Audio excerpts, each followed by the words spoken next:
This podcast is a member of the Voices of Wrestling Podcasting Network. Visit voicesofwrestling.com to hear the rest of our great podcasts, as well as show reviews, columns, opinions, and updates across the world of wrestling. And I say, hey, what a wonderful kind of day.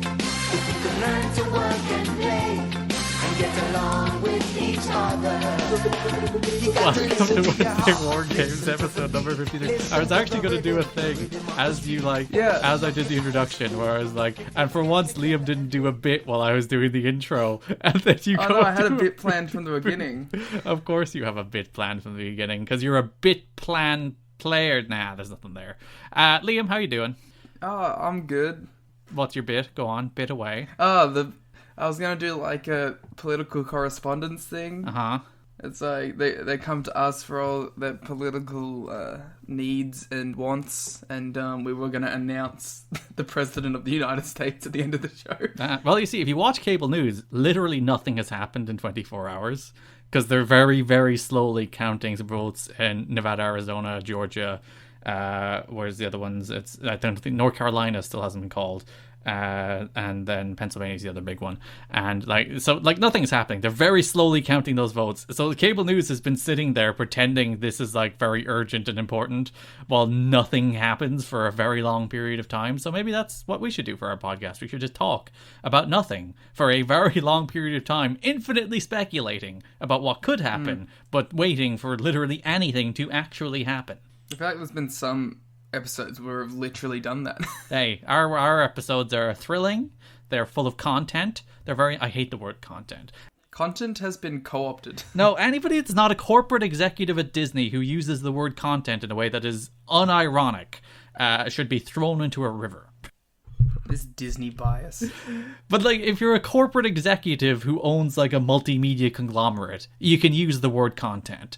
If you're a dude sending tweets, or if you're someone making videos or making a podcast, don't use the word content. You're not a brand. To get over yourself. I was looking John King does the CNN electoral maps, and someone's like, he never runs out of content. It's no, he just talks. He never runs out of things to say. Stop calling things content. You're not a freaking media conglomerate executive. Stop using the word. It's very annoying. I think we are both content creators. We are creating content as we speak. My tweets are... I'm going to tweet the words. My tweets are #content. I can't even do it. That's true. It's literally content that you're producing. It is not. If that's what we consider content now, the bar for what we call content is incredibly low. Yes, that is true. Which I think that's true of this podcast. The bar for what we call content on this podcast is incredible. Hey, we're relatively on time 2 weeks in a row, though. Well, it depends how quickly I edit this. This could end up going up on Monday night if I don't edit it on time, and then I say hey, we're going up relatively. I suppose I could edit the relatively on time bit out, because that's the wonders of editing. You don't know all the problematic things Liam says that I take out of the show, but. It's true. I would have been cancelled 20 times over. Have you actually had to have taken stuff out? Have I taken stuff out that I've thought is problematic? Yes. Though I'll never tell you what. Will you tell me what after the podcast? Every so often. Now I'm just curious. Because I can just edit this out. And we're back from all the problematic things we take out of our podcasts. There you go. It's a long list. It's an exhaustive list. Sure, yeah. Well, that's what happens when you make content in 2020. No! I hate you. So, how you doing? How you doing in the world that is the long US election? It's a very stressful time. Americans would hate... If they lived in Ireland, they would not deal... Because we don't start counting until the next day. We all go vote... Because we vote on paper with pencils, like very old-fashioned, horrible old people, because we tried to do electronic voting like 20 years ago and we messed it up entirely. So a whole generation will not trust electronic voting in this country. So we vote by paper and pencil, which is actually much harder to hack. It's actually probably We do too. it's election best practice, I think, at this stage, because given the propensity for people to try and hack things. But so we don't even start counting till the next day, and there's like people who aren't elected until like 6 days later on the 10th count after we've eliminated all the other candidates, and Americans would just freak the hell out at that because they're like, fraud. It's like, no, that's just counting. It takes time. We take about a day. Look at you with your we can count the votes much quicker than you Irish. Well, it's like, no, we don't. We're like you. We don't start. Well, I guess we do start counting. I don't know when the counts begin, but it takes about we'll do it Friday, and then end of Saturday we'll know. Because the way our election system works is that we have proportional representation to a single transferable vote, or ranked choice, as some people prefer. So whenever a candidate doesn't reach the quota, people are eliminated. So that's why we take so long, because we're very slow counters. And because all the election officials are like part-time paid people who get paid quite well, so they probably deliberately count slowly to get more days out of it, to be deeply cynical about it. Gotta do what you gotta do. Hey, those people get paid. It's good for the economy or something, right? Yeah, sure. I don't know. I like the electoral process. I've always been a fan of it. In America or just Australia? Just being a part of it. You like voting? I like going out and voting. I like reading all of the different candidates and their stances. You like ticking boxes with pencils? We don't tick boxes. I think we go for X's. Yeah, we go 1 to 10. Do you have to vote? I assume you don't have to rank all of them. You can. Oh, are you the person? Are you the kind of person who does in fact rank every candidate? I do indeed. There was one year, because I think sometimes there's 14 candidates running in my constituency. I think it's a 40 constituency these days, so it might even be more. But there was a candidate I really didn't like, so I deliberately ranked everybody just to put them last. Out of sheer, which actually technically means I've actually technically voted for them, because it would, if I did not rank them at all, they would have gotten less of a vote. So in my spite, I helped them, but it nonetheless, spite. It felt better. Yes. Yeah. Yeah. I've always liked the voting process.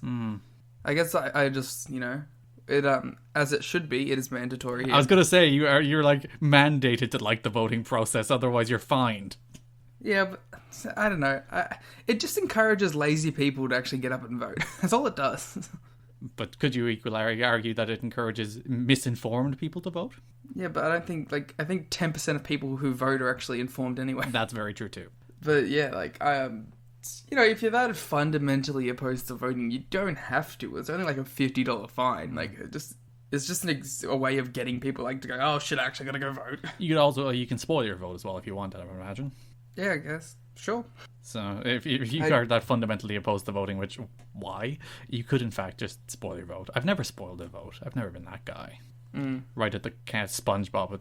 If you were to spoil your vote, Liam, who would you write at the bottom of the ballot? Kenny Omega? Yes. I don't think we do write-ins. Neither do I, but you can just put a line through the entire thing and write Kenny Omega on it. There you go, you voted. I never even thought about that. I just assumed they'd be like, hey, that doesn't count. Well, it's a secret. I assume it's a secret ballot. I assume you don't put your name on it. I suppose you have to, don't you? If you have to find out. We do have our names on it. Yeah, that's weird to think that, because otherwise, how do they know that you did in fact vote? That's strange. Yeah. Retribution. The government's going to show up if the next you didn't vote for us. Well, it doesn't matter. 75% of this country can vote for one person, then we lose anyway. So it's that seems democratic. God damn you, Queensland! It was pretty funny watching the Australian election, where it's every state in Australia was like, yeah, we're gonna vote for Labor, and Queensland's like, nah. Sorry. Sabotaging you as a nation. Yes. Hey, it really worked out when we were all on fire anyway. Hey, oh god, the fires were this year. Oh, good god. Remember that? Remember when your entire country was burning? Yes, I do remember when half of my country was on fire. That feels like 15 years ago. That was in the lifetime of this podcast. I do remember when koalas basically went extinct, yes. That's quite sad. Thank you, the New South Wales government. We're getting political. Yeah, we're getting political. We're getting political. I like the way we both immediately went to the thought. It's like, oh, we're so political today. It's a very political week. Yeah, to be fair, if there were a time to do it. I think it's really funny how, like, as you grow up, like, politics just become more interesting to you. Like, as a kid, just like, and you start listening to it, you're like, oh, wait, this stuff actually matters. Well, it's less relevant to you as a child. Well, unless you're, like, a child in poverty. But even then, it's probably, you don't understand why you're a child in poverty, so you don't understand that might be a direct circumstance of some government policy. So, like, kids don't really know what's happening in the world. And then you realize, wait a minute, is this thing that's affecting me a choice of my government? And I don't like it? I do often wonder, like, was government always, like, this bad and tumultuous and I just didn't know because I wasn't paying attention? Or is it just now, or has it always been, like, this awful? Well, undeniably, the world has destabilized in the last particularly 5 years. I wonder what kind of event could have caused that. Facebook. What kind of world-changing choice could have influenced such a downturn? You see, like, but that world-changing choice is, I think, a symptom, not a cause. I legitimately think it's just all Facebook's fault. Oh, there's definitely something to be said about, you know, everyone getting a voice. Which, no one deserves a voice. Oh god, I've been listening to Irish media this week and they've made a right balls of themselves because they're inviting, because the way the media works traditionally is in the interest of fairness, in the interest of balance. It's like one side from the right, one side of the left argue. But the people they invite from the right have no right to be on our radio, no right to be on Irish public broadcasting. And yet we put them there because we have a bias toward fairness. And people are like, oh, it's a bias. How can you have a bias toward fairness? There is not two sides to every story. There are objective wrongs and objective rights. And that we should not give everybody a platform. And especially, we do not need to put dumbass Trump supporters on our radio, which we have done far too often this week. In the interest of getting at the heart of the story or whatever, we give people with dumbass views a platform. And that's how this spreads. That's how it happened in America. That increasingly, we just gave platforms to people who should not have them and presented their stance, their position as something that is reasonable and something that is acceptable, and we allowed it to just poison the well, reduce truth and fact and reality to something that is just can be dismissed. We choose the facts we want to believe. We throw everything else out the window. No, it's what we do is we inherently put the truth on the back pedal. Mm-hmm. We have to constantly defend the truth against lies instead of the other way around, and it's very weird. And the way the internet has been built as a sharing structure, a lie will always spread much, much, much faster than the correction of that lie. So, like, by the time the lie has spread halfway around the world, the truth puts his shoes on. There's a quote about that by someone or other. But very eloquently put by me. But like, yeah, that's the way the world is. You know, you can make some shit up and it spreads like wildfire on Facebook, and then somebody will say it's not true, and the people who said it's not true have been consistently undermined by public officials who have done so specifically for this cause, so that the only people they believe are them and their carny, hustling, lying ways. And that's the way our society crumbles, because we no longer have a shared set of facts in any regard. We no longer have a shared truth, and everything that's not within that, it just spreads all over the place, and people believe QAnon, and people believe all the dumb bullshit in the world, and facts go out the window, and our society and democracy crumbles. Fun times. Just scrap it all, I reckon. Yeah, we should go back to just living in caves and scrounging off the land and fending for ourselves.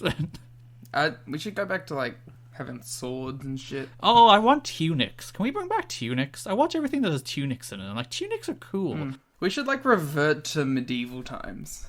I think that'd be fun for a bit. They had tunics. They had capes. They had all these cool things. Look at our modern fashion. We're like, whoa, we're gonna wear some shirts and some pants. I want to be in the Thieves Guild. I think that'd be cool. And you have the face shawl, which makes you COVID protected at the moment. So it's practical when you think about it. There we go. Look at us. We should go back to having, like, monarchs. Then we can't get mad at politics. It's just Do you life. ever think about how, like, monarchs still exist in, like, 2020 and it's kind of weird? Yes, constantly. I hate it. Oh yeah, you're part of the Commonwealth. You are ruled. You are ruled by the Queen as part of the Commonwealth. I despise it. I despise that, especially in Australia, so much. Every so often there's like a thing that like, should Ireland join the Commonwealth? And we're like, no. We've had enough of this, thank you very much. We have that same discussion every like year. It's like, should we leave the Commonwealth? It's like, yes. But like, just thinking about like, you know, you think of kings and queens, and you think of like medieval times and like famous families and people killing each other and full Game of Thrones shit, and then you think of it like in the modern context where they're just like basically Instagram influencers, but scrounging off the state. Well, they're diplomats. That's all they are now. It's funny because like we have a president who basically his function is he doesn't have much of like a practical function within our democracy. He's basically, as you said, he's basically a diplomat. So, but we elect our fake king, Michael D. Higgins. What a man! We elect our woke king. We're not subject to the Queen and her whims. Do you ever find it's going to be real weird? Like when the Queen dies and you hear the first like sports event after she's died, and like it's going to be very funny listening to the national anthem where people are like, "God save our gracious Queen, king, we mean Queen, king." It's going to be very funny. Shit, we're so used to it. To hear that in real time, and it will happen, and it will be quite funny, and there'll probably be British people who'll get mad about it when people do it. Yeah, I was gonna say, you know, it's like I'm shitting on it, but then I'm also like, I was really hyped about us getting a possible royal commission, so maybe I gotta be pro monarch for a bit. You love the royalty. I love the royalty while there's a commission into the Murdoch media. Big fan of Liz. Big Liz. You know what? I support Liz because we get a free day off for her birthday every year, so... Oh, well, good for her. We don't get... Actually, we just get public holidays. We just take days off. Oh, does that change when it's the king? Do we get the king's birthday off? I would imagine so. That's way worse. The queen's birthday is so much cooler. Well, it'll be a different day as well. God, Australia loves having days off. It's our favourite thing in the world. Like we have just public holidays that, like, they're not even celebrating anything. We just get, like, 4 Mondays off a year just for the lols. Is bank holidays a thing in Ireland? Yeah, they're bank holidays, where it's just like, we don't get them. They're not actually called bank holidays anymore here, but everyone calls them a bank holiday, but technically they're just public holidays. But it is legitimately just like, we're taking a few days off, having long weekends every year for, it's the first Monday of certain months. The Melbourne Cup off. Ooh. Which is just, you know, riding horses around a track until they die. Who doesn't love riding horses around tracks till they die? Horses, I'd imagine. I don't think they're fans of it at all. But, like, that's still always the funniest one to me. Is like, you know what day we need to get off? The horse day, of course. Even if the horse racing is on a Saturday, we're like, whoa, we need that Friday off. Yeah, we do the same with Patrick's Day. Patrick's Day is a national holiday here, and it's like, whoa. Listen, we're pushing this to the Friday or the Monday. It's not getting insane here. We've had days where it's like, it's been on a Tuesday and we're like, well, you know, we can't go to work for one day. Makes perfect sense. That's up. Like, if it's on a Tuesday, there's a good chance it'll be a 4-day weekend. And then, you know, a horse will die in the main race like it did this year. Aww. Yeah. Like, horse racing is so, like, bananas to me. Mm-hmm. Because it's like, it's just pretentious, like, matador shit. The thing about horse racing that always baffles me is, like, you know, most sports would exist without gambling, you know, because it has, like, an audience that watches it for, like, the sake of the sport. And I think, like, if you took gambling out of horse racing, nobody would watch horse racing. Like, there's, like, purists who are like, oh, that's a fine horse right there. But for the most part, it's people gambling on the horse. And if you took that, it's amazing that gambling on this sport is the sole reason this sport really exists in the first place. It's very strange. Same with, like, greyhound racing, too. Yeah. Again, only exists to be bet on, which is very weird. And I used to work in horse racing gambling, so I used to pay out races and stuff. So there you go. Garrett's gonna give all the scoops for the horse racing. racing. I know now. nothing about horse racing. That's the thing. I'm just the guy that's like, this horse won, this horse finished second, this horse finished third. Here's your money, people who bet on them. Because that's a manual process. Well, it was in the place I worked for that moment. I know. My grandfather used to raise horses for harness racing, which is a little less barbaric.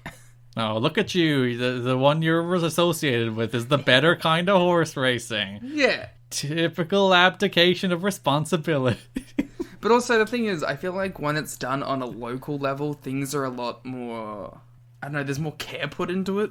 Because, like, it's not millionaires doing it. So they're like, like a millionaire, if a horse dies, I guess, like, they're like, you know, they slap the knee and they're like, oh, there's an investment gone. And they're like, get me another! But exactly, before, like, these local people, they take a lot more care in it, I feel, because they're like, oh, this is the only thing I have. I live and die by this horse. Literally. Basically. Literally, probably, in some cases. But, I was going to say, like, I remember, like, this is just, like, you know, early 2000s Australia for you. I remember, like, my grandfather used to have, like, some sort of a contraption where he could have the horses hooked up to, like, train them, right? Mm-hmm. And would take them around the track a few times. But it was basically, like, this giant metal construct. And I have distinct memories of, like, being 8 and, like, as he's, like, driving around the thing, like, training them, me just climbing on it. And, like, if I fall off of that thing, not only am I falling off something at, like, 15 k's an hour, I'm also getting trampled by 2 horses. That does feel deeply unsafe. It was, like, it was, imagine, like, a jungle gym on wheels. What? No, why? No. How are you alive? But, trust me, I've fallen into the motors of houseboats. How did you fall into the motor of a houseboat? I've been hit by a car and just went boop and got up. I had a ceramic jug fall on my skull at the age of, like, 3. Well, that makes a lot of sense when you think about it. I remember, like, being, like... I was definitely concussed. I distinctly remember that. It fell off my fridge as I opened my fridge and landed directly on my head. But, like, I didn't fall or anything. I just kind of stood there and was in shock. And to think the only injury I knew was your dodgy knee from your backyard days. You know, you gotta do what you gotta do. To be fair, that was only because it rained. Why did you freaking still do it while it was raining? Had confidence of a 16-year-old boy. What can I say? Oh. But yeah, I fell into the motor of a houseboat. That was my funniest one, I think. How? We were on a houseboat. This is why you should never get on boats. Don't trust the water. The water is your enemy. Somebody was working on the motor. Mm-hmm. And so they had the front of it open, and I was running around the deck. I think I was chasing a frog or something. And I just kept running. And the glare from the sun was over the open patch. So I just kept running as if it was like there was floor there and went straight down into it. And there was basically like a 1 foot by 1 foot space there that was in between a pile of bricks and the motor. Mm-hmm. And I fell into that 1 by 1 space. But not the boater. And landed on my feet. Well, good balance. It's a good thing you didn't have your dodgy knee then. You would have been screwed. Exactly. And like everyone was really freaking out, but like I was just kind of like, how can I get something out of this? And at that point in the day, I think my Game Boy Advance had been confiscated because I was on a boat. So I was like, can I get it back? I am so traumatized by this houseboat, but I need my Game Boy. Yes, because my mum was freaking out, understandably. You know, she almost saw her child die. Get ripped to shreds in a really brutal, violent way. And she's like, yes, have it. And then I played Pokemon Gold, and she was good. Oh, who's your favorite starter, though? I think Gen 2 has got the best bunch of them. I think the Gen 2 is the best Pokemon, full stop, but yes. Yes. But, like, I mean, like, just starter-wise, I think, like, all of them are, like... They're great. Great. They're the best. And, like, I think my mind switches from which one I like the most depending on the day. Mm-hmm. Who do you say right now, at this moment, when I ask you? I'm feeling Totodile right now, but I think Bayleaf is the best of all 9. Chikorita's my favorite Pokemon, so there you go. I know that. Followed by, of course, Delibird. This is my second favorite Pokemon. Delibird rules! Delibird should get more love. This is my order, alright? Uh-huh. Cyndaquil, best base Pokemon. Bayleaf, best second Pokemon. And Feraligatr, best final evolution. I'll allow it. Even though you just said Totodile. So 26 minutes into this wrestling podcast, should we talk about wrestling? Nah. Alright, so what's your favorite Gen 3 Pokemon? Gen 3. I'd have to think about it. I don't love Gen 3. Too much water, obviously. You know, good meme. For some reason, Skarmory came to my head, but that's Gen 2. Yeah, because you catch Skarmory in that area after Verdant of Town, isn't it? Is it Verdant of Town? I think it's Verdant of Town. It's the one where it's all the ashes on the ground. Yeah, on the route down. I think that's my... Gen 3 is one of my favourites because that's one of the ones I had the most nostalgia for. I remember when my parents were both competing for my love... My dad's big one-up one year was he bought me Pokemon Emerald, and I have a very distinct memory of going and picking it up. Where you're like, yes, you have my love now? For that day, yeah. I think it might be Ludicolo. I love Ludicolo. Ludicolo is a banger Pokemon. I just used that in a Sword and Shield playthrough. And Ludicolo in the Detective Pikachu movie is hilarious. It's also terrifying. It's very terrifying. It's the best. Alright, boom. Gen 4. Favourite Pokemon. Let's go. Lucario. I'm very basic. I really like Gen 4. Gen 4 might be my favourite Pokemon. They're probably going to remake it next year, so... I'm very excited. Gosh, Gen 4. I'm a big fan of the Garchomp family. Mm-hmm. But I also like Cranidos. Cranidos is an interesting choice. I just think it's a cool looking Pokemon. I'm also very partial to Steel and Rock types. Why? Like, two of my favourite Pokemon ever are Onyx and Rhyhorn. Rhyhorn is my favourite Pokemon. Do you play just Let's Go Pikachu / Eevee and just ride them all the time? Yes. Very much so. Okay, what's your favourite Gen 4 third evolution that they added? I don't like most of them. Really? I think Electivire is one of the coolest looking Pokemon in the game. I kind of like Magmortar. I like Magmortar too a lot. I actually like Tangrowth. No. I think Licky Licky's stupid, but I like Tangrowth. I don't like Magnezone at all either. You forget Magnezone is even a Pokemon. Probopass is kind of shitty. Rhydon is much cooler than Rhyperior, so that's a downgrade. Yeah, but I like having Rhyperior as an option. Mm-hmm. Like, I'm just as likely to keep Rhydon, but I like having the option to go to a third stage if I want to. You know what? Pokemon Revolution was actually a really good game. I didn't play it. You didn't? No. That's a good game. I recommend going. It's basically just the battle aspects of the stadium games. I never played any of the stadium games either. I never had a GameCube. Really? No. I have some pretty distinct memories of. Do you have RSLs in Ireland? RSLs? Yeah. No. I forget what they stand for, but they're basically like pubs mixed with restaurants mixed with gambling. We probably have them under an unofficial name. Yeah.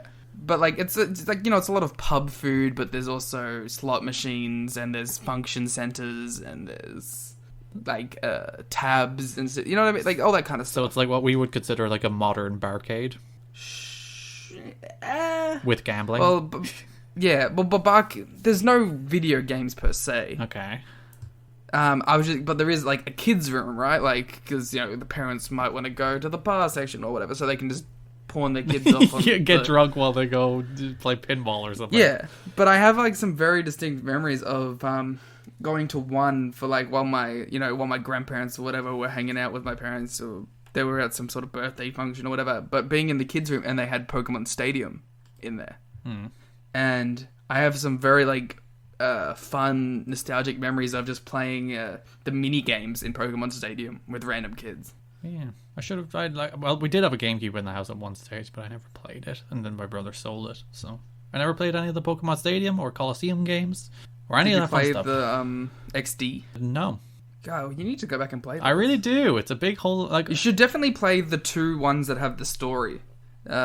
Legacy of Darkness, is that what it's called? And what's the other one? No, it's Gale of Darkness, isn't it? Gale of Darkness. What's the other one? I don't know. There's the two of them that have like the big story while you play. There's XD and there's Coliseum. Was it Coliseum? No, Coliseum was the one we just talked. Yeah. Coliseum and Gale of Darkness. Gale of Darkness is like actually like really good. And people do rave about it. People are like, remake it, Nintendo, or Game Freak probably. But no, Game Freak are like, no, we'll remake the freaking Mystery Dungeon games instead. To be fair, I like the Mystery Dungeon games. They probably will get around to doing Gale of Darkness eventually. Well, they brought back Pokemon Snap, and they did Mystery Dungeons, so they probably will. They remake everything. Pokemon are like, yeah, we'll give it back to you. Sure, why not? So we're 32 minutes into this wrestling podcast. Every week, we review AEW, Dynamite, WWE, NXT. We will do it this week as well, I guess. AEW opened with a Jericho and MJF interview where they were mad at each other. Yeah. I don't have much interesting to say about these shows, honestly. Actually, no, I have things to bury on NXT, because things about NXT deeply annoyed me. AEW, I'm lower on this. I think people thought this was a great go-home show, and I thought it was pretty good, but I wouldn't be like, whoa. And I'm probably the lower man on the segment everybody likes, so we'll get into that. Well, and I say lower man as if I don't like it. I just didn't think it was this blow-away segment. I thought their promos in recent weeks were better. But we'll talk about that when we get to it. Opening match, Ortiz and Sammy Guevara lost to MJF and Wardlow in a match that I thought was a really good match, but bafflingly booked when it comes to Sammy Guevara. Because Sammy was far and away like the star of this match. He tore it up. He was great. He looked awesome. Full baby face. That shooting star to the outside. He's just doing flips. He's throwing himself everywhere. He's great. And then Matt Hardy hits him with a chair. And like, so I just watched this match in which this dude wrestled as a complete babyface, and then someone screwed him out of it. It's like, what am I supposed to feel here? Well, the problem is too, he's a heel in the Matt Hardy feud, but he's a face in the MJF feud. Yeah. So there's like a weird disconnect there where he's trying to do this one thing while telling another story at the same time. And like the strange thing about that is like no one was like, oh, we need to go back and blow off that Matt Hardy feud. You know, when they went back to it, it's like, oh, they're going back to it. All right. It's not like it's a thing that had to be went back to, but now that they did, you're right. They've created that weird thing where he's in two feuds with two different people, one of which he's a babyface, one of which he's a heel, and that would probably work if you kept them apart. You know, if he did his babyface thing here, and if he attacked Matt later in the show, even though he probably wouldn't really have a reason. He doesn't need a reason to attack Matt. He's a heel. Yeah, like, he's literally been attacking Matt at every opportunity regardless. So yeah, if you just left them do the babyface thing here. But yeah, it's just very strange otherwise. He wrestled as big a babyface as he could wrestle in this match. Like the thing is, like, inadvertently now Matt Hardy has helped MJF win a match. Yeah, it's strange. I don't really get it. And they did a disguise again because they fucking love it. They just cannot help themselves. Every week there must be a disguise. Got his job just based on the fact that people can use his mask to attack each other. Do you think he's like, guys, stop it? Leave my mask I think alone. He's just happy to have a job. I would also be happy to have a job, especially these days. Isn't he like for real signed now? I believe so. Yes, Chaos Project is here to stay. Dark Staples. After the match, MJF did the Orange Cassidy tackle on Jericho from a few weeks ago. Very original. You know what? I was really happy when this happened because I was like, oh, that's how they get Jericho off commentary for the rest of the show. You have to suffer him for the entire show. It's like, I don't mind Jericho on commentary in small doses, but when it's a whole show and also Jim Ross is doing his best Jim Ross impression on the same night, it's just a lot. It's too much to listen to. And they did. There was a point where I was like, I wish I could turn commentary off. They should give all wrestling shows should give a no commentary option. Let's be real. I like wrestling more with no commentary. I like hearing the crowd. There was one time back in 2018, and actually recently we accidentally did it again. I won't edit this out. That we accidentally aired commentary-free versions on Twitch of Impact, and people were like, "What the hell?" It's like, "Whoops." And it's like, you're welcome. Because like for editing purposes, sometimes you got to remove the audio track because sometimes it just doesn't make sense in like clips or YouTube videos. So they're like, and that's the version that accidentally went on Twitch, and that's the version that accidentally, twice. We did it again this year. People were very confused. That rules. It's good fun. But yeah, I liked the match. I thought it was a really good match. It's Wardlow. It was Wardlow. Wardlow's such a star. He should just win everything. Come on. I like how, like, you know, it's only 8 months later, but everyone else is on the Wardlow train now, baby. And it's like full on unironic now too. Where it's just like, yes, hey, first of all, it was never ironic. My love was always genuine. I don't know. He was in the Mel territory for a while. Let's not be. He was only in the Mel territory because his name was Wardlow. That's true. The minute that man walked out and "This is war" hit, I was all in, baby. AEW should be all out on there. No, there's nothing. Again, there's nothing there. We did an interview with Kenny Omega. Kenny Omega in his uncle's house. Yes, he's relocated to Jacksonville because he's taking this match against Hangman Page very seriously. I like how that implies every other match he hasn't taken seriously. Yeah, which is maybe why he lost the tag titles. If he moved to Jacksonville and trained, he might have kept the tag titles. It's good to see Kenny presented like a big deal again. Mm-hmm. But like, I always thought like it wasn't gonna be that hard for them to do it. You know what I mean? When they wanted to like heat Kenny up again, it wasn't gonna take a lot to do. But seeing like going back and because I've been watching some earlier Dynamites just to see like how it's how it felt back then, and Kenny like legitimately felt it was like Mox, Jericho, Kenny. That was the three, and then like Kenny kind of dipped for a bit, and now he's back, and I like that he's back. I don't know. Even like when you go back to like the Pac match in February, it's like watch Kenny Omega make his entrance, and those people think he's God. It's not like it's not like he was never match over. and the tag. It's just, I guess it's the COVID era that really dampened me a little bit. His matches against Trent and Sammy really dragged it. It's the Allen Angels match, Liam. It killed Kenny Omega forever. It killed him. Yeah, I'm a big fan of 5. Got 5 a job, but killed Kenny Omega. It's a good BT bit. Miro is that everyone? No, I'm talking about BT. Is that everyone in the Dark Order just hates 5? I thought everyone in the Dark Order hated John Silver. No, they think he's a dumb idiot kid. But they like anytime 5 tries to speak, they basically bully him. That's not nice. Dark Order. Meanwhile, be nice to people. 10, the best arms in the game. Press 10 Vance, my man, the Gun Show. Just a big supporter of guns and drugs. Can I move on to Miro now? I guess. Miro beat Trent. About press 10 Vance. Good match. I thought Trent worked his ass off here. I thought Miro looked fine. I thought this was a pretty good match, actually. I thought it was like if you watch this match, like Trent is really working very, very hard, and Miro's okay, but Trent. It's funny. I did think that this was like the best non-AJ Styles singles Miro match that I could think of, and it was like 3.5. Yeah, it's about like a 3. It's a high 3.25, low 3.5 star match. Yeah, but I liked. I thought Miro looked good here, but like you said, I don't know how much of it was just Trent working his fucking ass off for Miro. But yeah, they had a good match, and this is at least much better than arcade machines and whatnot. Yeah, I like this presentation of Miro at least. I do think him shouting "Game Over" is fucking lame, but. Oh, the entire game, just drop it. Just drop it. The thing that will annoy me is that when they drop it, people will go like, oh, AEW, this was their plan all along. And we'll give them this like weird credit. It's like they did the same thing every time they hire someone in the women's division. It's like, this was their master plan all along. Their master plan apparently was to present women very badly and then get bullied into signing people. That's their master plan. Good job. And people will do it again with Miro. It's like, oh, don't question AEW, their master plan, when they just decide to flip a switch and Miro kills people and he's a badass. It's like, no, this is shit. Just do good things. To be fair, I wasn't as low on the whole Miro gamer stuff as other people. I just, I was like, whatever, Miro. It's a way of getting him on television, I suppose. That's true. That's, I guess, by that incredibly low bar. That is true. I have a low bar. JR interviewed Hangman Page. Yeah, I think I don't know. These are the points where I think JR's actually good. Yeah, everyone's always been saying this. This should be what he does in this show. Get him out of the desk. Also, I feel like it would be better if like this is the only time we saw JR was when he came in to do these kind of things. Also, like, I understand why Jim Ross was made a commentator toward the start of this show, because they didn't. Everyone knows it's the same reason they did it at Wrestle Kingdom, and it was made sense. But like, we're a year in. This company's established. He doesn't need to be at that desk every week anymore. He's done his job. Yeah. Let good commentators do it instead.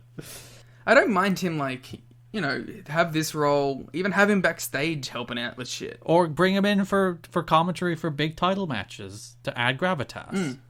So literally what we've been saying from the beginning. Yes, do what we've been saying from the beginning. We're never wrong. Do it. I like Jim Ross here, like, saying that Hangman is, like, scared. He's nervous. I think, what's funny? They've done a really good job of presenting Hangman as, like, he is really a character for this generation. He's not the rah-rah kind of babyface. He's, like, a babyface that is showing emotion, that is showing weakness, that is, he has emotion. You know what I mean? He's not just this, like, I'm doing it for the people. He's like, yeah, you know what? My friends betrayed me. That shit really sucks. I don't, I thought I was going to beat Jericho and then I didn't, and it wrecked my confidence. But, I'm going to try my best anyway. And I think it's kind of the perfect 2020 babyface depiction. He is the anxiety-riddled mess of a hero that we all need right now. Yeah, and it's not... I don't think that's ever something you'd see in Vince McMahon's WWE. No, because babyfaces lose and then they brush it off. Nothing matters. Everything's great. Babyfaces because they have to be these bigger-than-life superheroes who don't feel any actual emotion other than rage. And kissing babies, slapping hands. Yeah. I appreciate, eventually a top babyface, I imagine, that, has more on the emotional spectrum than just those two feelings. Just grrr and yay! I think that's why it got over with the crowd so much. I just think it's a relatable character trait to have. And as you said, very fitting for our current anxiety-riddled mess of a world. Yeah. Hangman Page, someone that I was right about from the beginning. Go me. That's the moral of the story. Yeah, the moral of the story is I can see stars from a mile away. Taz cut a promo about how he's mad that his pals don't have a pay-per-view match. I really like this Taz promo. I'm sick of the Vince McMahon stuff, but yeah, other than that, it was a good promo. Yeah. Ricky Starks is really good. Sure. He cut a very good promo on this. I like the act of all three together. I hope they do actually do something. I'm fine with them for one pay-per-view making a gimmick out of the fact that they're doing nothing in the build-up to this pay-per-view. I think they're just going to beat Darby up. They probably are, but... And then Will Hobbs will make the save. And then they'll set up a tag on Dynamite or some shit. I really do hope that they do, in fact, start doing something with these two guys instead of, weirdly hovering around the mid-card, never actually, They're waiting for AEW Lightning, baby. Oh, God. Cody talked about that again today, but yeah. What'd he say? Oh, just that it's coming, but they can't talk about it. But they've been saying that for 6 months. It's funny, I had this discussion with you the other day, but it's like, AEW's legitimately got a roster the size that could do a brand split now, and that's so weird. Yeah, it's probably even they could do a brand split and you'd still be like, yeah, there's a little excess here. Yeah. That's just, I don't think that's something that you should really do 1 year into your promotion or anything, but I just think, it's... The fact that option could be there for the future, I'm not opposed to. I do like a brand split, as is well documented. I am a fan of a brand split. If it's made to actually mean something. If you do a brand split and then a month later have a pay-per-view where they all fight each other, that might be kind of stupid. But if you do it right, I think a brand split can be very cool. There is truly nothing you like more in life than drafting. Drafting is my life. Which is what makes it even more hurtful that I haven't been invited on any Omakase draft. Calling John out. Wow. We forced John, if they do listen to this show, we forced them to listen to 36 minutes of non-wrestling talk. Not even that, 15 minutes of political discussion. Which I'm sure is exactly what they're interested in right now. Well, then it's followed by 15 minutes of Pokemon, so... That is weeb shit, which does again appeal to them. I don't know if John is a Pokemon person, though. But it's Japanese, they have to be. We'll bring this up in the Slack. Yeah. John, you a Pokemon person? Huh? Japan? I like the way we're just stereotyping John. It's like, John, Japan. Japan? Let's reduce everybody down to a single characteristic. You like Japan, right? The Young Bucks defeated Private Party. Matt Hardy jumped, or the other way around, Sammy jumped Matt Hardy before the match. Young Bucks won, decent match, probably too long. Yeah, I thought this was long, and I kind of got bored by it.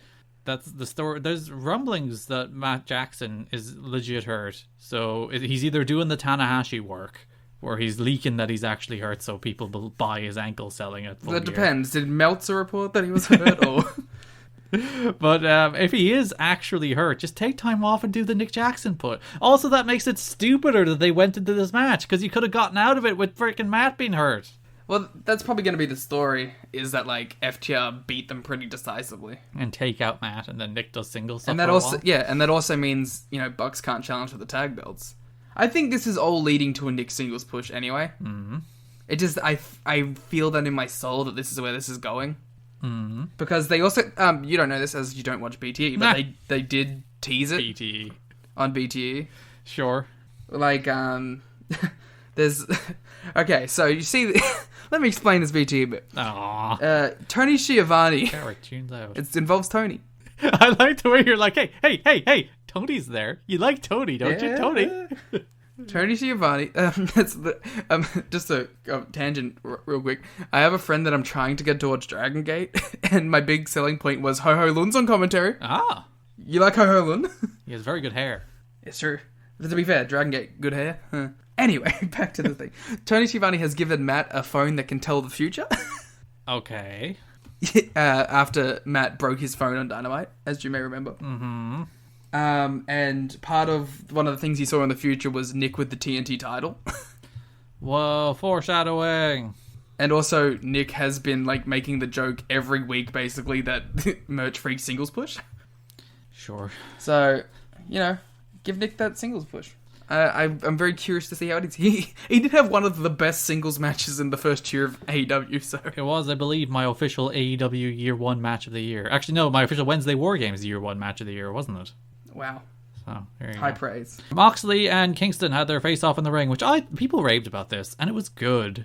But, I didn't think it was, really world-beatingly good. I thought it was just a good face-off. I thought their promos in recent weeks were better. But I'm clearly a curmudgeon. Yeah. I really like... Because I've liked everything they've done. Mm-hmm. I don't think there's been a single Mox Kingston segment that I haven't liked. Even the stuff that you were low... Even the match, which you were lower on, I really liked. So, I obviously love this. I think it's just seeing wrestling with emotion. It does help. We're so far into, everything in wrestling is a meme. Everything is a fucking musical, or someone crying about a tank, or zombies. It's just nice to see real emotion in a build to a wrestling match. Because I think there's a place for wacky shit. It's just when 80% of televised wrestling is wacky shit now. To have someone just go, I almost did it. Oh, so close. We're so close. I did work on it. I'm getting there. It's getting there. But it's still very much like Dragon Gate Mox. I can't get out of that. But he's talking about Kingston's mom and stuff. And it's good to have some real emotion in pro wrestling. Which, you know what? Who would have thunk that that's what Eddie Kingston would bring to the table? As I believe I have said before, I have absolutely no problem at all with a comedy in wrestling. I draw the line at wrestling becoming comedy. Yeah, well, because most of the time it's bad. Yeah. It's not, comedy wrestling isn't inherently bad, but doing bad comedy in wrestling is bad. Yeah, maybe I was too busy doing a bit in the DMs about how they'd actually touched each other to actually enjoy the segment. There was points where, I swear to God, they accidentally spat in each other's mouth. Yeah, because, the ruling of this thing was that if there was any physicality, the match would be off. They touched noses, they poked each other, they touched each other in the head. This match would be cancelled. AEW continuity is bad. Okay, but also, it's, the best build to any major wrestling match I was too busy doing year. that bit to enjoy the segment, clearly. It is the best build match, I think. Maybe not. I think the build to Cody and the Jericho Bucks and was really Hangman good. Omega too. So yeah, there's a couple that I'd probably put ahead of it. That had, I think, and it's probably because those ones took place in front of crowds and really you can't compare. Yeah, but best of the COVID era, and it's by far. It's easily the best match going into this pay-per-view. Yeah, this is a big pay-per-view. There's big matches on this. Indeed, especially after coming off of a pay-per-view where we were kind of it didn't feel massive. It's the lowest rated one on Cage Match. I recently learned when you sent me the list of pay-per-views. I was gonna say, what the fuck? You were meant to take credit for the thing I sent you? Yeah. I immediately told as I immediately qualified it. I didn't even need to be prompted to qualify it. You should have seen my facial reaction when you started doing that. I'm a very generous podcast host, Liam. I would never take credit for your things. But yeah. This feels like an actual big pay-per-view. I think it's going to help that they're going to have more people than they normally have in the building. I was quite annoyed, actually, though, when they mentioned that in the show. It's 1,000 people will be there. Perfectly legal, was what Jim Ross said. There was 1,000 people today. I was at the show on this week. I think there's going to be even more at Full Gear. It's not, but it is kind of the number of people. It's the way they're reflexively defending it that I'm like, argh. Yeah. If you feel like you have to immediately defend it, maybe you shouldn't be doing it. If you say we're doing this thing and you're legitimate immediate next words, it's legal, nothing wrong with it. Probably in an ethically dicey place there, but anyway. But I did think it was actually quite noticeable this week. I thought the crowd, you could definitely tell there was more people there. I did not click it either way, positively or negatively. So I'm not sure what that says. See, I noticed it before they said it, and I think that's always a decent sign. I was like, wow, this actually sounds like there's a real crowd there. And then, like, I think immediately after I said that in my head, they were like, there's 1,000 people here. There was a Butcher and the Blade jumped QT Marshall and Dustin Rhodes. I missed this. Oh, they did a little video backstage. Challenge for a match. The best part of which was Ali cackling in the background as Butcher hit them with kendo sticks. It was very fun. That rules. I would look forward to this match. I actually, like, you know, we're notorious. I don't know if you like them as much as I do, but I really like the Nightmare Family duo of Rhodes and Marshall. I am indifferent to them these days, I think. They haven't done anything of note in a while. To be fair, they haven't been on Dynamite in a while. And QT is also less fun without fans. Yeah. Without people going nuts for his the fact wacky that people are sloppy going shit. like, holy fuck, look what he can do. Yeah, it's like when people go nuts for his wacky sloppy shit, it's You great. skipped over the Park thing, by the way. Did I? Oh, I did skip over Pac. Pac was there. Many Pacs were there. He's very angry. I think there was 6 Park. That was good. Very well done. Who'd you steal that from? I didn't. I just thought of it then. Even better. Hey. I thought this was really good. I liked his little line where he's like, this isn't the first time I've been in this. The worst hell was 205 Live, brother. I think he's more referring to the time where he was not allowed to work anywhere. Everyone knows 205 Live is worse than not working anywhere. I liked there was the Kingston line spliced throughout it, so maybe that's where they go next, doing Kingston Park. Clearly, King wins the belt. Pac comes out and challenges him. Well, the thing is, like, I mean, maybe. The thing is, you got Park having a thing with Kingston. You have Archer having a thing with Kingston. What do you have with Moxley? Like, Omega? Well, I would imagine Omega's the match, right? Omega has to be the match. And you know, I wouldn't be opposed to AEW doing some, like, big, wacky multi-man for the title on a pay-per-view, because they haven't done that yet. Uh-huh. I don't know if I'd want them to change the belt on it, just because it feels like those moments have been exclusively reserved for big singles matches. But I wouldn't mind if there was, like, a Park, Kingston, Archer, Mox, Hangman, like, 6-way match or some shit. You know what I wouldn't mind? Championship scramble, baby. Hangman beats Mox to the belt. And then Kenny fully turns heel out of jealousy.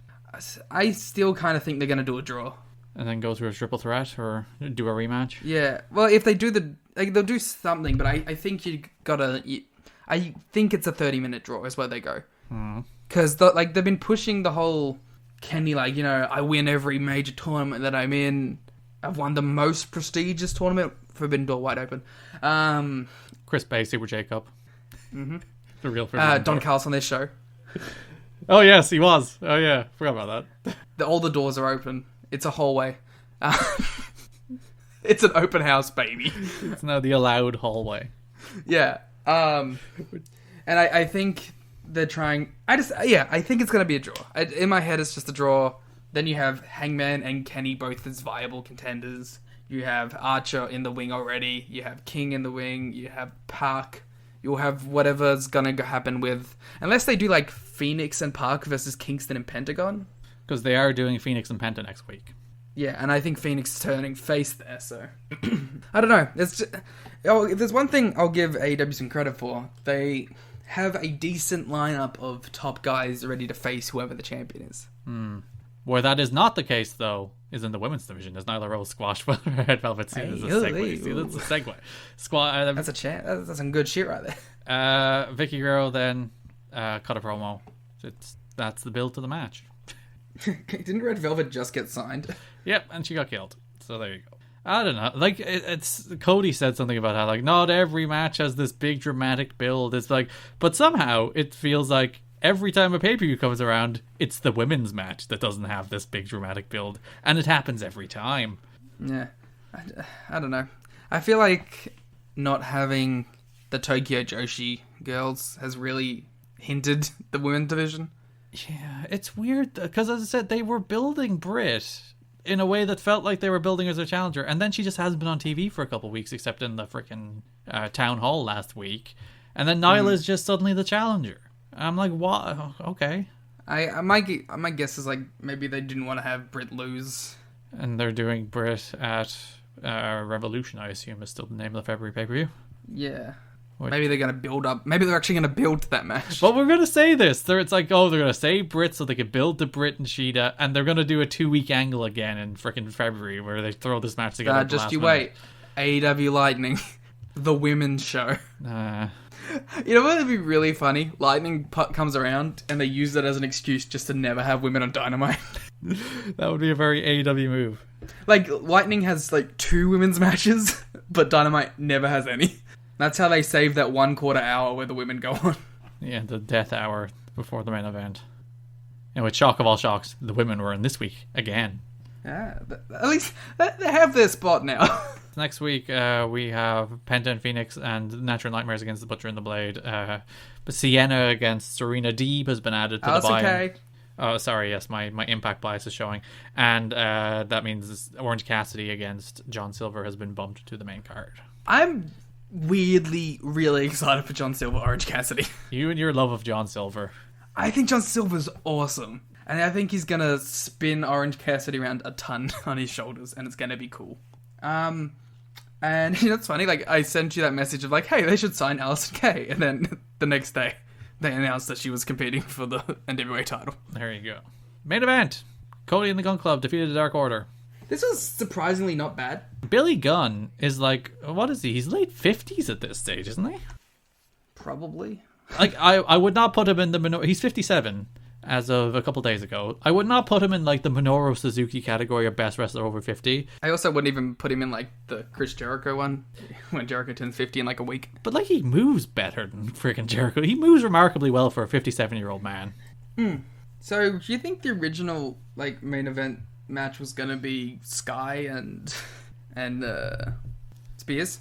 Because this feels like a weird match to main event with. Well, the Gun Club are in the Nightmare now, in the Nightmare family now, Liam. It's an official alliance along with Lee Johnson and Red Velvet, I think. That's a weird stable. It's such a weird stable now. But like, you know what's funny? Like, I really thought Lee Johnson was gonna get a push out of joining the Nightmare family. Yeah. And then he just lost to Sammy Guevara on Dark. Don't worry about it. It's just don't worry about it. That's a very Wednesday War Games match, though. He's the Yoshihashi of the Nightmare family. One day he's going to get a big win out of nowhere, and it's going to brawl. He's going to beat Cody. Cody's going to be like, I'm going to give you an opportunity to TNT title, and he's going to beat him. 1-50 TNT champ. Then Cody cut a promo. Before we get to that, I just want to give credit to Austin Gunn, who I thought did like remarkably well here. Because I have like 0 standards for Austin Gunn. I watched his Ring of Honor match and he looked fine. And I thought he looked perfectly competent here. Yeah. And big shout outs to the best arms in the biz, Preston Vance, for getting his Dynamite main event. And this is the second time you've mentioned his arms. They're astounding. Cody, promo, Darby. I've decided that Preston Vance is our next meme guy. So you're just going to make it work? Yeah. I'm just going to push through until it becomes a thing. Cody promo for the 3rd time. Yes, I get it. Sting. Cody was like, you're telling people TNT don't want you as the face of the brand. And I'm like, he is? And he's just sitting in the crowd. And no, he hit you with a car. I guess. That's not a TNT thing. He just hit you with a car. I don't know. I wish that Brody was in this match. Or Orange, or any other of these matches that make more sense than this Darby one that they've rushed together. No, I mean, like, literally, I wish he was in this Darby-Cody match. Oh, make it a triple threat? I wish it was a 3-way dance. Well, like, Brody has disappeared since he's lost. He hasn't been on the show. I think he got hurt in the Cody match. He said on the podcast that I think he got hurt. He could stand around and cut promos. Yeah, but I think that's like, they don't want to have him on TV if he doesn't have a pay-per-view match. Well, that's working out well for the Taz team. Well, that's what I'm saying. If they weren't here, it would be less noticeable. But they're on TV every week, offering Will Hobbs a spot. Yeah, that's Dynamite. They're pretty good. I thought it was a decent show where the angles were better than the wrestling. Yeah, I'll allow it. Thank you. You're welcome. NXT. Promotion passed. NXT opened with Dakota Kai against Ember Moon. Good match, I thought. Ember Moon did some 6 suicide dives in this match. Like, she went for them. Yeah. I think this women's division has been incredibly helped by the addition of Ember Moon and Toni Storm. Because they have fresh matches for it. Like, because everybody had wrestled everybody. So it's just like, It's also not just fresh matches, but names. And good wrestlers, also. So it's like the triple whammy. It's everything that this division needed for like a shot in the arm, I think. One of the more hilarious things that was said though during this was that the NXT Women's division is the best division of any division in the world. Yeah, get wrecked. And I was like, AEW I don't even tag think division. it's the best division in NXT. Get wrecked. New Japan heavyweight division. Naito's got nothing on Dakota Kai. I'd be interested in a Naito Dakota. Dakota Kai would be a good LIJ member, I feel. She does have LIJ energy. Like in the New Japan Women's division, of course. Dakota Kai comes in, she does the fist thing. She does have good LIJ energy. She won the match with the go-to kick after Raquel Gonzalez interfered. So that's considered an upset win, I would imagine, even though Kai has been a pushed entity on this show. I think it's just because... Well, she also got, like, the in-the-ring already entrance. Yeah, which doesn't help. Yeah, Kai and Moon... It was a good match. I was very... It really does show, like, this B NXT Women's Division match with a fucked finish is, like, better than any Dynamite women's match ever. Not ever. Maybe not, because the Rio Nyla. No, because there's those good Rio Nyla matches too. And the Shida Nyla match was very good, and then maybe after that. Oh no, Penelope Ford and Shida was probably better, and then after that. But yeah, like the NXT Women's Division does dwarf the Dynamite Women's Division. Hot take. Shocking take. How did you come to this? Yeah. Cameron Grimes is still traumatized after last week. We'll talk about this more in a second. Shotzi has a match this week. She chose her opponent. It's going to be Toni Storm. She's welcomed her to the ball pit. Awoo. Kushida and Cameron Grimes. Okay. Can I just say something before you go in and bury it? Yeah. Because, I didn't like the zombie shit on the actual day. I did like Grimes being terrified of the ref that looked like the zombie ref. No. I thought it was fun, but I also don't care enough to be mad at it. Now you may bury it. I will always accept spooky things on spooky days. If this was a spooky show, I would be like, spooky show, it's fine. Spooky show was last week. You didn't do night 2 of Halloween Havoc. It wasn't even spooky. It wasn't spooky. He's just having a match. It was just playing off of the spooky. No, nonetheless. He wasn't an actual zombie. If he was still a zombie, I would agree. You can do him thinking people are zombies on spooky shows, Liam. You cannot do him thinking people are zombies in real shows. He just had PTSD. No. I don't know. If the ref came out in zombie makeup, I'd agree with you. No, it's worse that he didn't come out in zombie because he's just freaking out at nobody. It's just... No, he was freaking out because the dude reminded him of the zombie ref. Stupid. Grimes is a joke, though. This is your finish for your Kushi. And they did a fucking ref bump as well. A ref bump deleted the zombie ref. Yeah, how else are they going to get the zombie ref out there? Like, why? Why are we doing this? Why are they doing this? I don't know. I didn't hate it as much as you. The tank is worse. We will talk about the tank in a minute. Oh, I love the tank. Killian Dane, Drake Maverick, and Everrise were having a match before they got beaten the shit out by Pat McAfee's still yet to be named group. Pat's the best. Greatest of all time. Best manager of all time, Pat McAfee. Pete Dunne's fake tan looks quite ridiculous when he's standing next to Oney Lorcan and Danny Burch. It's just like... Dude is looking slim. He is in very good shape, but he is unnaturally orange from November next to two guys who always live in America. It's funny, it's like, I like that Oni is basically the same, like, kind of stoic dude, but now, like, out of nowhere, Danny Burch is, like, doing crotch chops. Yeah. You gotta match Undisputed Era's level. Sure. Yeah, they cut a promo about Undisputed Era, how they were pushed, but the other people in this group weren't pushed, so they're mad, I guess. I enjoyed them playing off of Roddy turning on Pete, which has always been a loose thread that I wanted them to tie up. And just to attack an early Wednesday War Games meme, they burned the flag, so that ties it into our podcast. Don't you... I was pacing as they were messing with that flag. Really calling back to our early podcast bits. I was mad. But it's a good representation. The flag is burnt, as is the bit. And it is gone forever. Well, they stopped introducing new flags. What was I meant to do? So does this segue into a Dane and Maverick feud, or did it just go away? I think that's just next week, or whatever. They have a match. Like, Pete will face Drake next week or some shit. I guess that would make sense. I like that this was all being built up to, like, McAfee, like, essentially... I know it's McAfee, but it's going to take a minute for me to click that in my head. It's like they were retiring the jersey of the Undisputed Era. Where's Adam Cole? He's still hurt from Ridge Holland. He's boo-boo. Yeah, he got thrown over a barricade. That hurts, okay? Oh, yeah, and then they murdered Killian Dane. Poor guy. They crushed his skull in. Yeah, he was bleeding everywhere. Gone forever. You know how because we got the best podcast titles in the game, you found out the word for the fear of wheels? I did. You now have to find out what the name of a sexual attraction towards wheels is for this week. Oh, is there a word? It's probably like troca. There has or to be something. a wheel kink. Sexual attraction to wheels. to wheels. The sexuality wheel. No. Happily married to a Ferris wheel. That's from Adelaide now. This is an Australian story. Now we have to go on this tangent, sorry. We've been led in this direction. Alright. Load, you slow-loading Australian website. Oh, the page can't be found. Okay, I'll read the preview. Meet 3 women with the condition objective sexuality, which... alright. Oh, there you go. That's not as fun. Just call it wheel kink. Well, okay, we'll call it wheel kink. And the allowed hallway, I think, is the name of the AEW part of this episode. Outthink the wheel kink. Allowed hallway, outthink the wheel kink. God, tongue twisters. Stupid. Gargano loves wheels now. Scream Guy is next to him.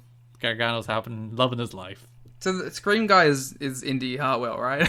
Again, looked far too big to be Indy Hartwell, which again fits with Scream continuity, so yes. I also like that they make the Scream person... What if it's 2 Scream people? Because one was with Johnny in the house and the other one was with Candace in the car. Well, that's the red herrings. That's the way Scream films work. Have you ever seen a Scream film, Liam? No. Have you not ever seen a Scream film? No. Really? How did you miss that? I don't watch horror.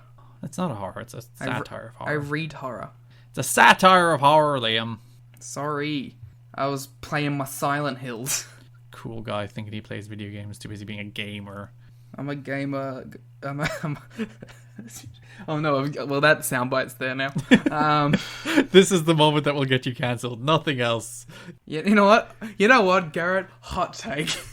I like video games. In like 30 years, you're going to run for elected office and somebody's going to pull the "I'm a gamer" quote off of this podcast and you will be done. Worse things I've said by accident. Tony Storm and Shotzi Blackheart. I thought it was a good match. I thought the match was pretty good. Yeah, the match was fine. But then I think it's very clear that they have matching team gear, which makes me think, it's going to be... Like, the whole time I was watching this, I was like, it's going to be Tony and Shotzi versus Indy and Candace going forward. Yeah, the tank. Like, they have matching gear. Liam the Tank.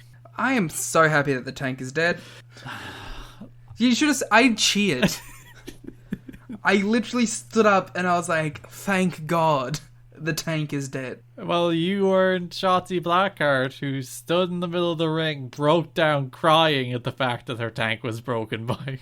This is typical WWE, because instead of the tank being like... She can't just be mad. But no, it's like, instead of the tank just being like a fun part of her entrance, oh, she comes out in a tank, it's fun.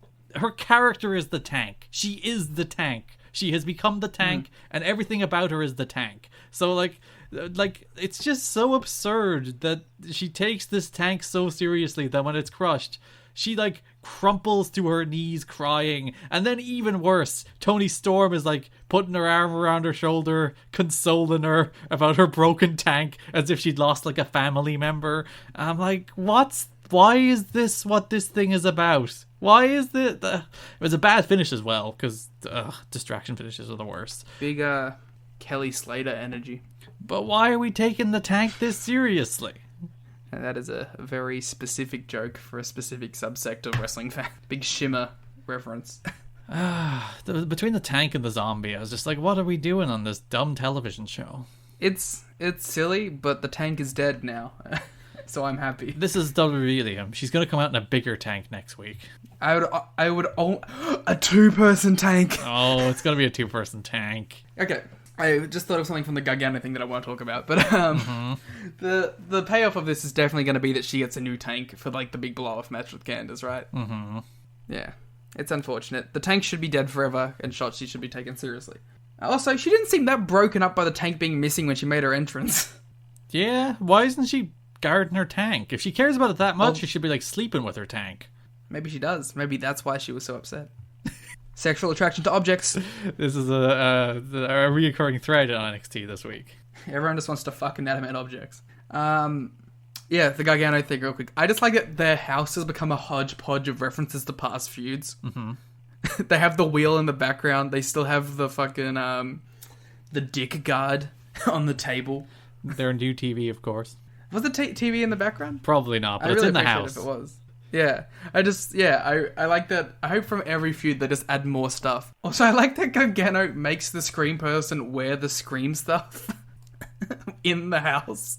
Well, he knows he might appear. He's on television. He's a responsible... Unlike AEW, who reveal all of their freaking masked people the instant they're shown on camera. Johnny Gargano is smart. He's like, we cannot reveal our Scream person. He was dancing, he cheated to win the game, and then he just left. I love Johnny. He's the Johnny and Candace. This is the Johnny and Candace show. Him. Yeah.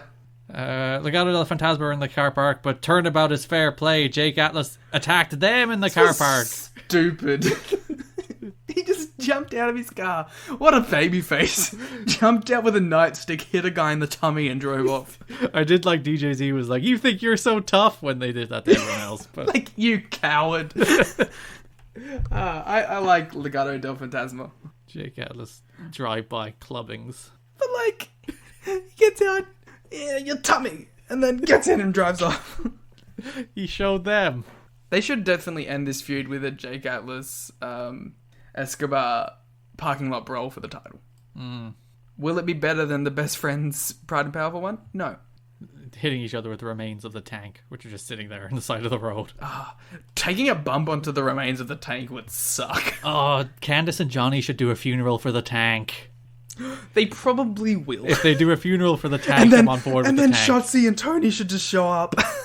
And like sincerely mourn the tank while Johnny is doing his bit. I thought like they were in the casket and they pop out and beat the shit out of them. Oh, we should write this show. No, they should redo the Big Show thing with the Boss Man, where they drive off with the casket and Shotzi jumps on the casket. You were very tickled by this idea. Just the image of Shotzi grasping the casket as they drive off. Oh. Thatcher beat some people up. Then Candace should feed the tank to Shotzi. But in some elaborate way. She should, like she did for Tegan Knox, she's going to invite Candace over for a ceasefire, give her a bowl of pasta, and then be like, you were secretly eating little your bits tank of metal in there. Then Shotzi just starts bleeding from the inside and dies. That's the payoff. And then Candace and Johnny are just murderers. Listen, it works on some shows.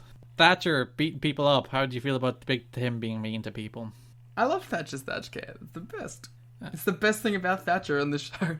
He was being mean. He bullied people. But then, what's Anthony Green's new name? Something Grey? Something Grey. Oh, God. We're no use to each other. I really like that the dude was like they kind of put Akeem over as like kind of like a hard ass. He's like, yeah, man, okay, I'll get over it, and I like that. But I really like that Thatcher was like, no, it's your turn next. It's your turn. Don't worry about it. And then just breaks him further.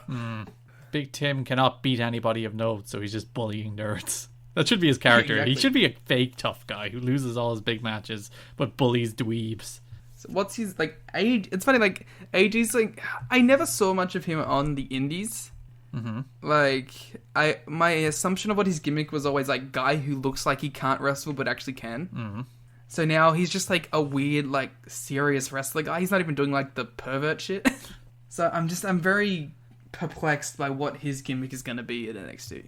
Speaking of perplexed about gimmicks, Xia she was being interviewed by Mackenzie Mitchell, who's like, hey Xia, what's up with this like weird letters? And Xia's like, I can't tell you. But then she got another letter, and she went up to Regal. Oh no, Regal gave her the letter, and she was like, I must fight Raquel Gonzalez for my respect and your family.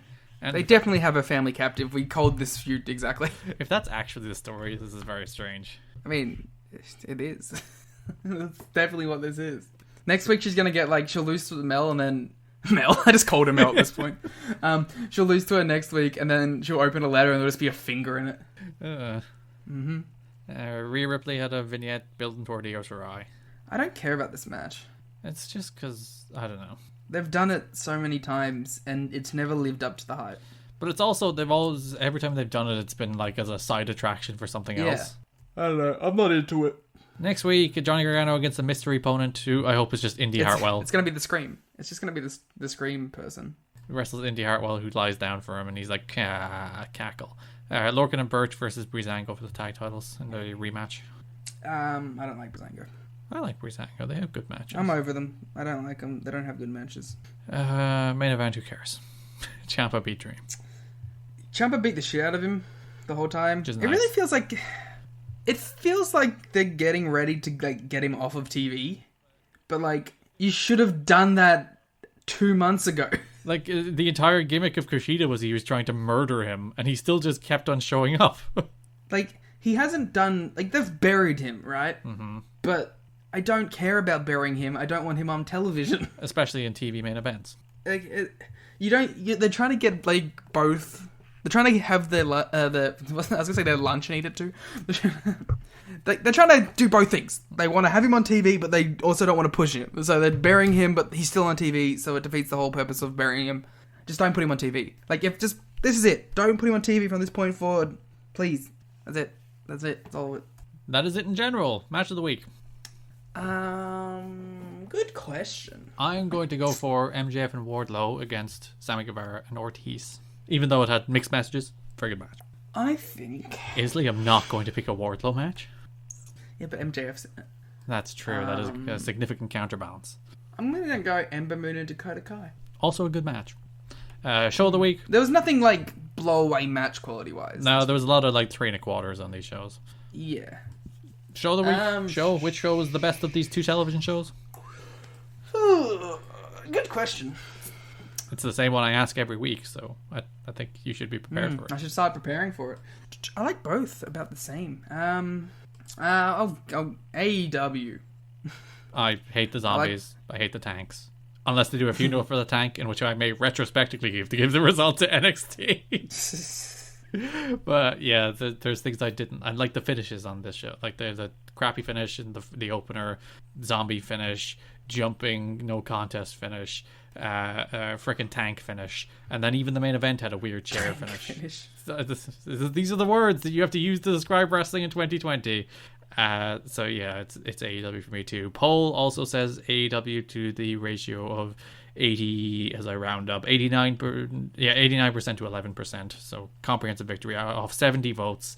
But I don't think it was that close of a blowout, to be honest. Well, in a week in which democracy can frequently be wrong, our poll is wrong as well. We missed the opportunity to do a cool Trump stop voting joke. Stop the count. I'll edit that in. Okay, yeah, okay. I'll give you a clean on 3. We're both do it at the same time. Okay. All right. 1, 2, 3. Stop the count. Stop it. Stop the count. All votes after my 1 vote to NXT shouldn't count. Mm-hmm. You voted for AEW, but that's neither here nor there. But no, I meant like in the poll. Because voting. Did you vote for NXT in the poll? I didn't vote in the poll. Okay. Voting doesn't count when it doesn't go the way I want it to. Mm-hmm. That's how democracy works. We're back on politics, baby. And like we said, we will announce the winner of the US presidential election live on the show. It's Joe Biden. It's Kanye West. He got 60,000 votes. Did he actually? Yeah. Biden is at 253. And Trump is at 213. Well, that depends whether or not you count the call of Arizona. I don't support Fox. Well, it was also the AP. I don't support the alternate press. Yes. It has the word press in it. Can't trust anything with the word press in it. Press Slam. Preston Vance. Luther's Press. Preston Vance. Press 10 Vance, best arms in the biz, baby. Trusted. All right, we're getting out of here. If you All right, like to vote in Garrett, the poll, we have to leave on a high note. No, we're ending What's the your favorite podcast. Sword and Shield Pokemon? It is Boltund. I like.